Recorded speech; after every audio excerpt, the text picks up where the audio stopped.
Hello guys. तो मैं फिर से आ गई हूँ अपने चैनल पे।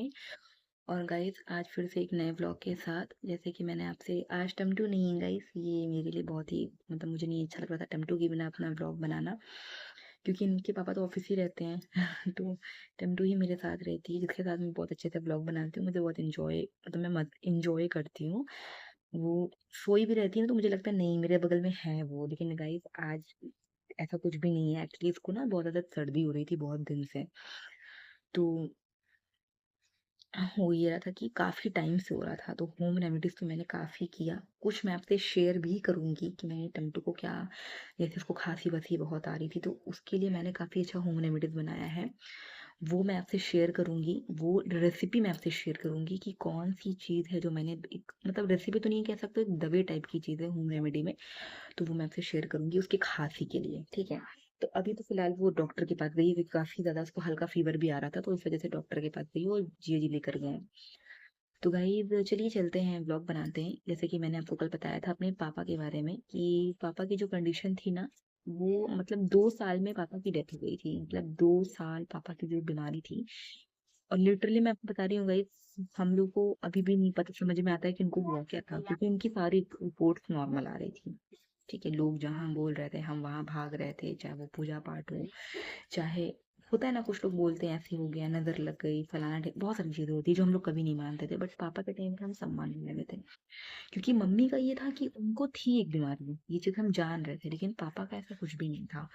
तो पापा को लेके जो जहाँ बोल रहा था हम लोग वहां जा रहे थे। और मन में बस एक होप था सही हो जाएंगे, तो हमेशा जाते हैं, ब्लड वगैरह चढ़वाते हैं, फिर घर आ जाते हैं, प्लेटलेट्स वगैरह चढ़ता है, फिर घर आ जाते हैं, कम होता है। तो ये था कि इस बार भी कम आ जाएंगी। ये 2019 की बात है, आई थिंक 2019 की बात है। तो ये था कि नहीं आ जाएंगे, घर आ जाएंगे। बट वही एक ऐसा टाइम आया, मम्मी की जो दवाइयाँ थी वो कंटिन्यू चल रही थी, बीचू से उनका ट्रीटमेंट चल रहा था कंटिन्यू। दीपिका जोशी जो था उनका, आपको पता ही होगा, दीपिका जोशी बनारस में बीचू में सबसे फेमस डॉक्टर है, न्यूरो डिपार्टमेंट की वो हेड ऑफ डिपार्टमेंट, वो है डिपार्टमेंट है बीचू में, न्यूरो डिपार्टमेंट की। तो उनसे ही दवाइयाँ चल रही थी, मम्मी को एडमिट भी किया गया। बट ये था कि उनको ऐसी दिक्कत है कि वो सही नहीं हो सकती, जो मैंने आपसे शेयर किया। कुछ टाइम बीतता गया 3-4 साल ऐसे ही बीत गए। उसके बाद 2019 में हमारे पापा चले गए। 2 साल से वो बीमार थे। हाँ, 2 साल से 1-1.5 साल से वो बीमार चल रहे थे। उनका पेट पूरा स्वेलिंग हो गया था, बॉडी स्वेल हो रही थी। इवन बीच में हमने पूरा ट्रिप भी बनाया था कि हम लोग शिरडी के साईं बाबा जाएंगे वहां घूमने के लिए। पापा ने बोला कि चलो चलते हैं, थोड़ा सा भगवान होता है ना कि भगवान के धाम में जाएंगे तो अच्छा लगेगा, सारी चीजें टेंशन मतलब जो भी चीजें चल रही है वो सही होगी, थोड़ा सही होगा। हम लोग का सारा टिकट वगैरह भी बुक हो गया, पूरी फैमिली का। फिर जो दीदी यहाँ रहती हैं, मेरी जो जेठानी है वो मेरी दीदी ही है, बड़ी वाली दीदी है।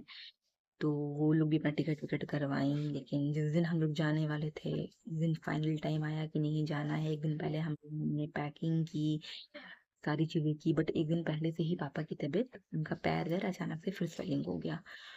और पैर एकदम येलो हो गया, बॉडी येलो पड़ रही थी। तो बट हम लोग बोले कि नहीं पापा रहने दीजिए, हम लोग नहीं जाएंगे, कोई दिक्कत नहीं, टिकट कैंसिल कर दीजिए, पैसे का क्या है यार, आ जाए कल फिर आ जाएगा, आज नहीं कल फिर आएगा, कोई वो नहीं है। आपकी हेल्थ ज़्यादा इंपॉर्टेंट है, तो आप जब सही हो जाएंगे ना पापा तो हम लोग चला जाएगा।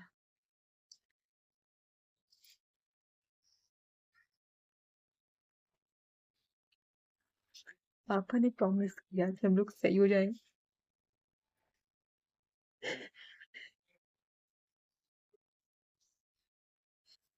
पापा ने बोला कि हम लोग सही हो जाएंगे। पापा ने बोला कि हम लोग सही हो जाएंगे, जब हम सही हो जाएंगे तो हम लोग शिरडी के साईं में चला जाएगा। हम लोग बोले हाँ पापा क्यों नहीं जाएंगे, जरूर। टिकट कैंसिल हो गया, नहीं गए।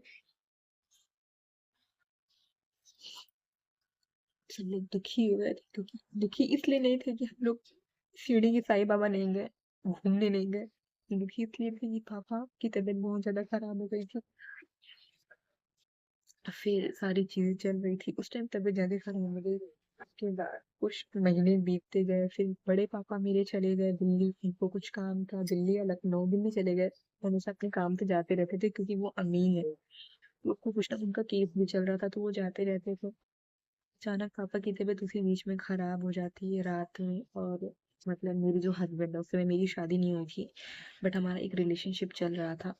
तो वो भी आए थे, और मेरे बड़े जो जिया जी हैं, उनके जो भाई हैं, वो भी आए थे। दोनों लोग आए, पापा को पूरा गर्म पानी थे कि पूरा फीवर आ गया था, गर्म पानी थे पूरा उनकी बॉडी को पोंछना, उनके पैर को दबाना। वो लोग रुके भी पूरी रात।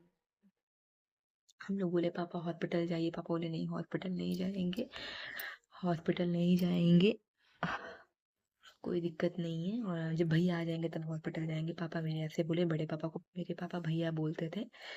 तो बोले ठीक है। फिर दूसरे दिन ये लोग चले गए, जिया जी लोग, ये लोग चले गए।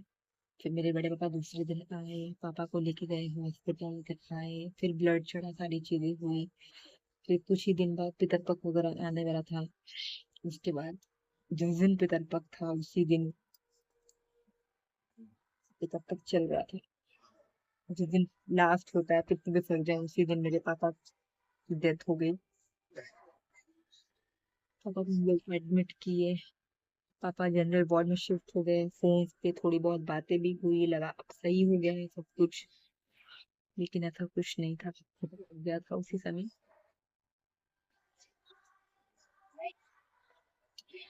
आगे बहुत कुछ हुआ गाइस, जो मैं आपको बताऊंगी।